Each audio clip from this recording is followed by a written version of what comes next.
सती से लेके बाल विवाह दहेज बनाया हमने, समाज बनाया हमने है, रिवाज बनाया हमने है, इन औरतों को दबी हुई आवाज बनाया हमने।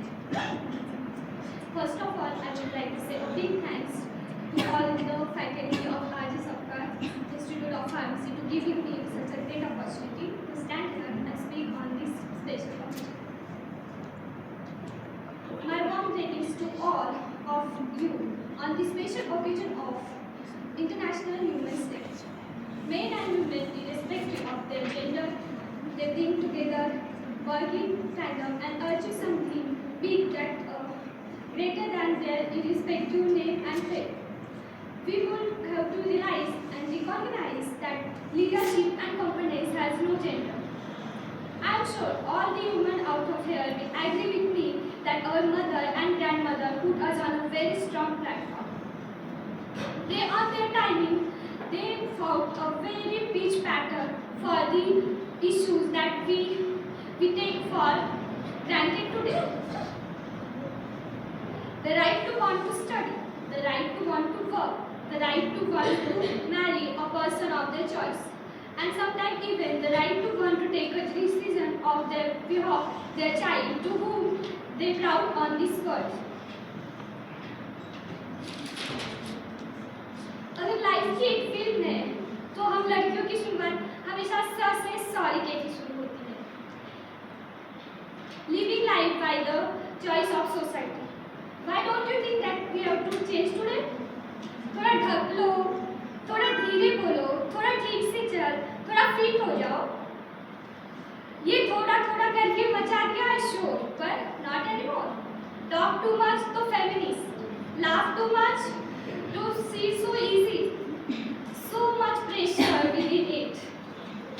When it's fun to actually see.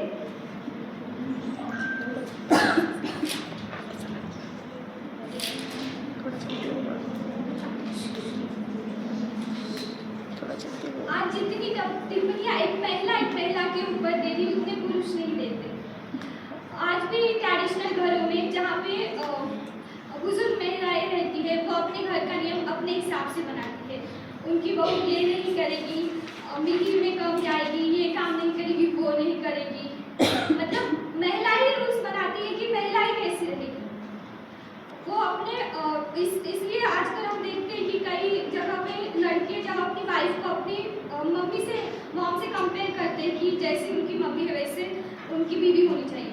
पर अगर वहीं पे अगर वो महिला ये सोचे कि जो हमने सह लिया, अब वो हमको आगे वालों को नहीं देना है, जो हमने सह लिया भाई ठीक है, पर उनको वैसा नहीं चाहिए, वो फ्रीडम से अपनी लाइफ चाहिए। तो फिर वहाँ पे पुरुष कोई पॉइंट आउट ही नहीं कर पाएंगे, कोई भी चाहे किसी भी बात में हो कि तुम घर का ही काम करो, तुम बाहर नहीं जा सकते। अगर मतलब वो माएँ अपने बच्चों को पहले से ऐसे टेंडेंसी में बड़े करें कि मैंने क्या ठीक है, पर अभी जैसे हम ग्रो हो रहे सोसाइटी के साथ वैसे ही चले तो ये कभी आएगा ही नहीं। तो ये क्योंकि पेरेंटिंग तो घर से शुरू होती है, माँ बाप के पास से। अगर वो बताएंगे बेटों को कि हमको लेडीज या फिर महिलाओं की रिस्पेक्ट करनी है, उनका ध्यान कैसे रखना है, उनको कंफर्टेबल कैसे फील कराना है, तो फिर हमें कभी पुरुषों से कोई प्रॉब्लम होगी ही नहीं।